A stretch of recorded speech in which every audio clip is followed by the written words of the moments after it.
To some of you, this is going to be just as simple as figuring out a Blue's Clues mystery. For others, it will be just as difficult as figuring out a Blue's Clues mystery.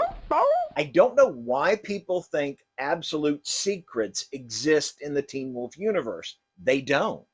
People also think that what happens in Beacon Hills is somehow unique in this universe. It is not. Jeff Davis summed it up pretty well in our recent interview. I remember seeing things like online, people would comment about how Beacon Hills has a nightclub now, or Beacon Hills has a really large police station. I'm sitting there going, there's not an invisible barrier around Beacon Hills. They can drive to the next town or the next city.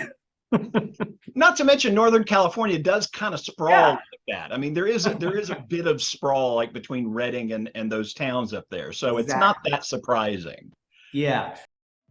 So how did all the people outside Beacon Hills, people like Deucalion, learn about the exciting goings-on in Beacon Hills? The Raging Alpha, the Omega kid who brought that alpha down with a bunch of high schoolers, the Lizard Man stories.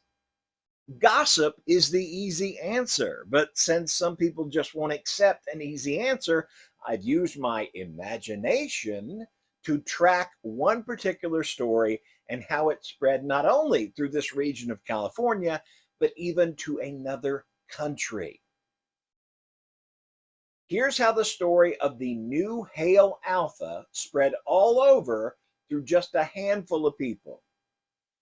In early February 2011, Sean Walcott's older brother Michael reads about a series of animal attacks around Beacon Hills. Now he's wondering about it because he's thinking of picking up a tasty snack during the chaos.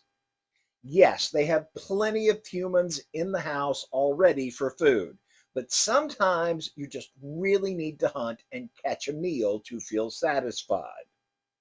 Anyway, Michael runs across the Beacon Hills Trumpeters reprinting of that grainy surveillance image of the animal coming out of the Video 2C store. Michael immediately recognizes the blurry image as an insane alpha werewolf. This is the stuff of scary stories from when he was a kid. If you ever wondered what scares a baby Wendigo, it's a big scary monster werewolf. His appetite is suddenly quashed and he decides he should tell his dad about what he's figured out. So Michael tells David Walcott about the insane werewolf in town. David says it's none of their concern. They are well hidden and they have a good setup in Beacon Hills, and there's absolutely no reason for his children to worry. But his confidence in their concealment doesn't keep him from approaching a trusted friend at work. David confides that he's actually afraid of this new werewolf to another Wendigo he knows, and both men wonder if they might all be exposed by all these attacks. Jefferson Chambers is a truck driver. He lives in Hill Valley and drives a big rig up and down the I-5. He conceals himself pretty well at home, but he isn't as paranoid as the Walcotts. The day he learns of Beacon Hills' new alpha, his route takes him north toward Redding. He stops in for coffee at his favorite diner in Cottonwood and tells the story to a werewolf waitress that he knows. Now, do not call Darla Wright an Omega. She is estranged from her family pack. They live in Oregon, but she's no Omega. Since nothing ever happens around Cottonwood, she's fascinated by this story of the big, powerful new alpha down in Beacon Hills. When she hears the name of the town, it triggers a memory of something her little sister Trina told her a while back. Now, Trina Wright married into a Brazilian pack 2 years prior. So during her break, Darla FaceTimes her, wondering if she is remembering right, that Trina had said she has a friend down there in Brazil who is from Beacon Hills.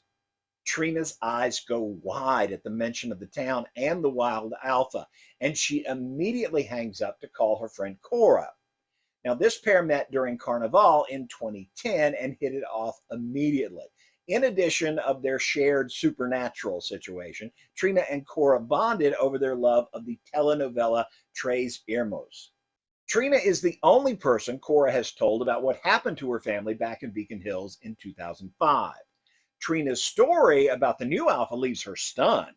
Cora immediately gets it in her head that it must be a Hale. And Trina, trying to be hopeful and supportive, agrees with her assessment. All those rumors I heard. Powerful new alpha, one of the Hales, building a pack. Do you know how long I waited to hear something like that? Meanwhile, back in the States, Jeff Chambers is up the road at his final stop in Anderson. While waiting for the truck to be unloaded, Jeff runs into Robert. Robert something. He can't remember his name, but he knows he's the alpha of a small local pack in the area. Rob pretends to be unimpressed by the Beacon Hills news, but his scrotum tightens reflexively in fear. Rob is then approached by this guy who overheard the conversation. Now, Rob tries his best not to be bigoted, but this down on his luck Omega stinks loudly. He tries to brush him off by saying he doesn't have any cash, but the unhoused werewolf just wants to know one thing. Where is this new alpha? You're not from here, are you? No. No, I came looking for the Alpha. I heard he was here, that's all.